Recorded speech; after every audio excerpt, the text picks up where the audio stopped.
Oh, Father, tell me, do we get what we deserve? Oh, we get what we deserve. And where down we go, oh, oh, oh, oh, oh, where down we go, oh, oh, oh, oh, so where down we go, oh, oh, way down we go. A big project for me.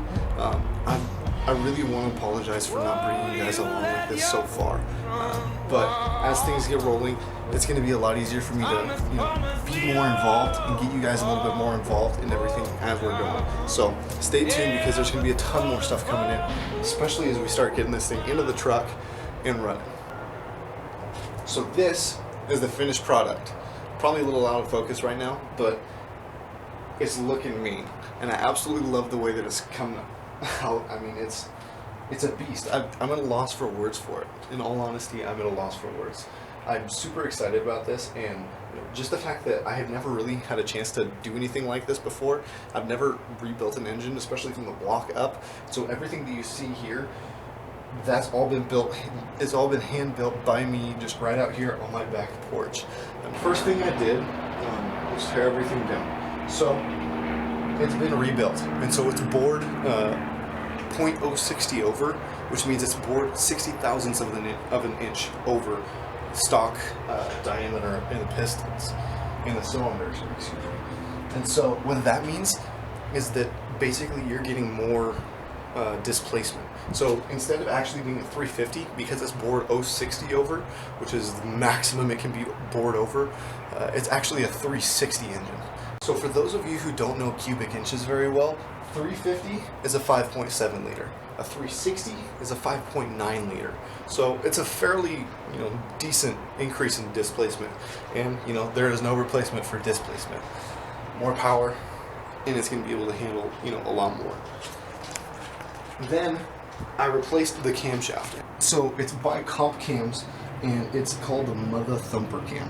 And so what that is it gives the big thumper cams are the big lopey cams, and so you can get that big lopey engine sound at the idle, so it goes boom boom boom boom boom boom, and I absolutely love that, especially in classic muscle cars. And so I wanted that, so I went with the thumper cam.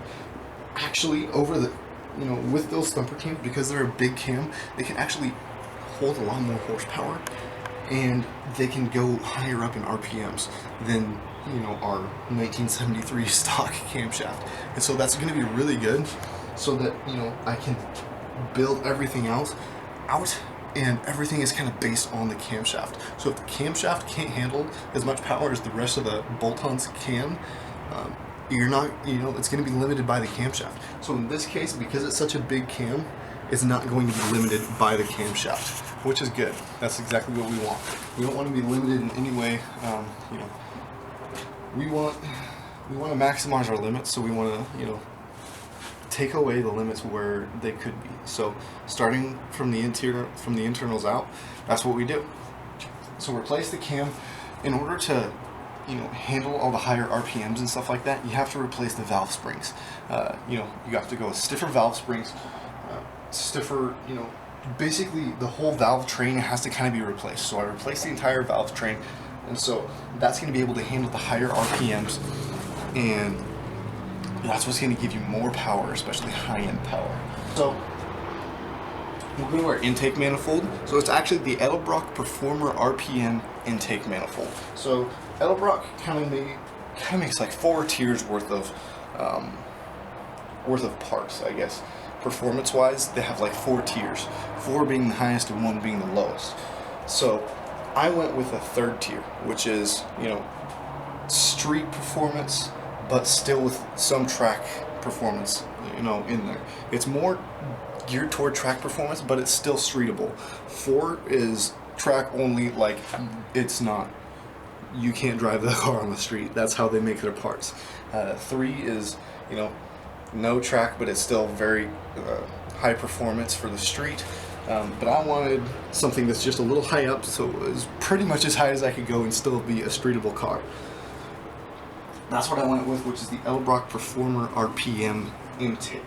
Anything higher than that is going to be like their Performer RPM air gap intake, and that's going to be like their Tier 4. That's for track-only engines, according to Edelbrock.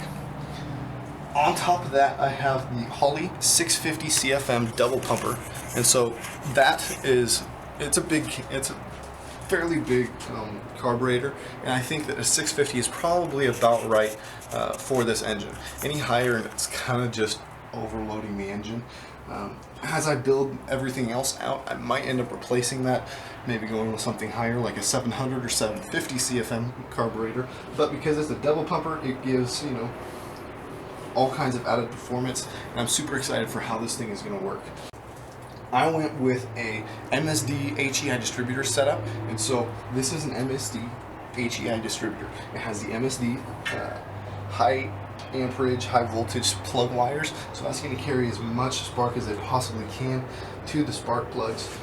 That's going to be mounted up with this thing, which is the MSD 6AL ignition box, as you can see.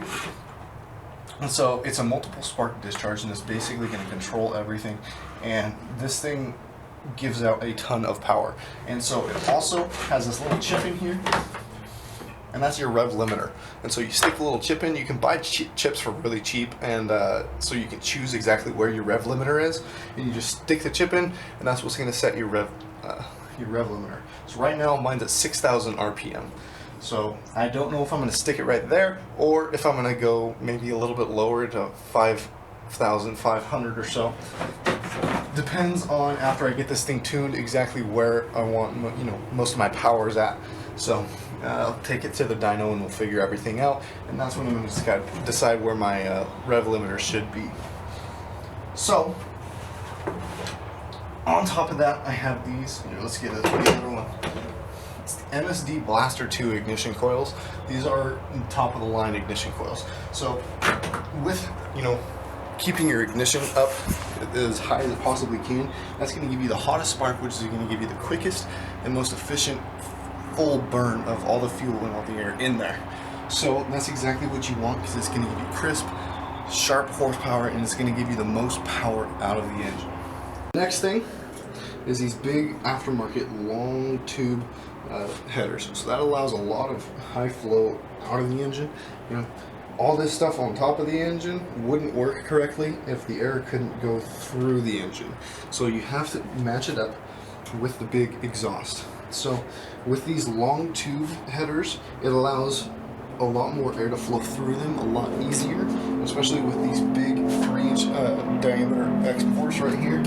It's going to allow a lot of air to come through there. And so with a big 3-inch dual exhaust, you know, especially if you leave an open header, you're going to be able to get maximum airflow out of there and consequently maximum power.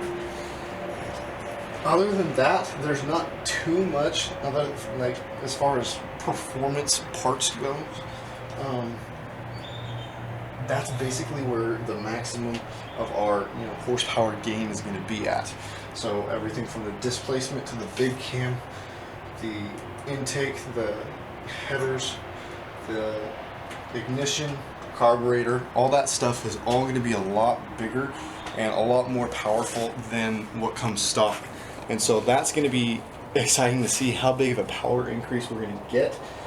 I'm super excited to see, because these engines come stock with 225 horsepower.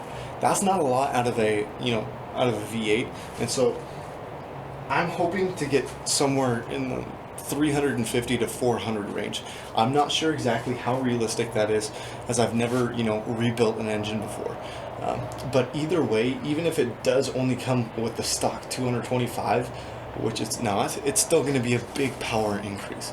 Considering the fact that I was running my inline 6 pretty much stock, which means it was running, those things come stock with, out of the factory, 165 horsepower to the crank. And so I'm running on about 155 or so, most likely, based on, you know, engine wear and tear. They lose a little bit of their horsepower afterwards. So because of that, I'm really hoping that, you know, I'm going to get a lot more power. And so Unfortunately, because I'm not going to be able to do an exact swap, I can't run the inline 6 as it is because of the fire. Now, unfortunately, I was going to want to do, you know, like a quarter mile time difference between the inline 6 and the V8, but you know, we'll still be able to see exactly and set marks exactly where the V8 was, and I am sure that it's going to be a huge difference, especially when we're going to be nearly doubling, probably, hopefully more than doubling our power that we originally had in the truck. So I'm super excited for that. Just the fact that this thing looks so cool, it's going to sound amazing. I'm extremely excited, and you know, this build was based on exactly how I wanted it, and so it looks, to me, this looks absolutely phenomenal, and I couldn't be more excited. So guys, this is where I want to end today's video. Life's been really busy and really hectic lately, so I haven't had a chance to come out and sit in Old Gray in a while. It's nostalgic. I love the feeling of just being behind the wheel. I can't wait till I get back out there on the road, just cruising around, turning heads, as everybody's staring as I thunder by, big loud exhaust. I absolutely love that feeling. For those of you people who aren't really car people, you're not going to get this, but there's a special bond between a guy or a girl and his or her car or their truck. It's very personal. And for those of you who are car guys, you understand this bond. It's special. It's something extremely personal. Your car is like an extension of you. Your car is a canvas. It explains who you are as a person, you know, as an individual. So when you take that away from you know, when something like this happens and you know, you can't be out there on the road with your car, you can't enjoy your car when you want to, it's tough. It's like there's a piece of you that's been taken away, and I can't really put it into words. I don't know if anybody's ever been able to put it into words, the feeling, the connection between a guy and his car. So with that being said, I want to make sure that there's not too much judging going on. There's too much judging in the car world. You know, people's cars are an extension of who they are. They're personal. If you know, people build their cars the way they like, the way they want their cars to be built. Everybody's situation is different. Some people aren't as financially well off, and so they have to go with cheaper parts. That's fine. Who cares? That's their choice. They're building their car the way they want it to be built. They're proud of it. Let them show it off. If you don't like it, hold your tongue. Keep your opinion to yourself. Just because you wouldn't build that car a certain way doesn't mean that they don't love their car just as much as you love yours. Doesn't mean that they don't love it even more than you love your car. You know, every car is personal. And so don't let anybody or any judgment or anything like that determine how you want to build your car. A car is an extension of yourself. Build it the way you want it to be built. Because I can tell you right now, your car isn't going to please anybody as much as it's going to please you. So build it in order to please yourself. Alright? I guess that's my thought of the day for today. You know, keep working hard. Build your car the way you want it to be built. And just have fun, guys. Have fun in the process. You know, the car scene, the car culture, it's all meant to be fun. So treat it as such. Have fun, guys. Try not to hate too much. Alright? We can all be friends. So I guess that's my thought for the day. Hope you guys enjoyed the video, and if you guys stayed this long, I want to thank you. I really appreciate all the love and support, and if you have any questions, if you guys want anything specific from the channel, I want this channel to kind of be developed the way you guys want it to be developed. So if you guys have an idea, or if you guys have any questions, comments, concerns for the good of the order, please comment below, and I'll be sure to get back to you. Alright, I want to hear your guys' opinions. I want you guys to get the most out of this channel that you possibly can. So with that being said, enjoy the rest of your day, guys, and I will see you guys in the next episode. All right, peace out.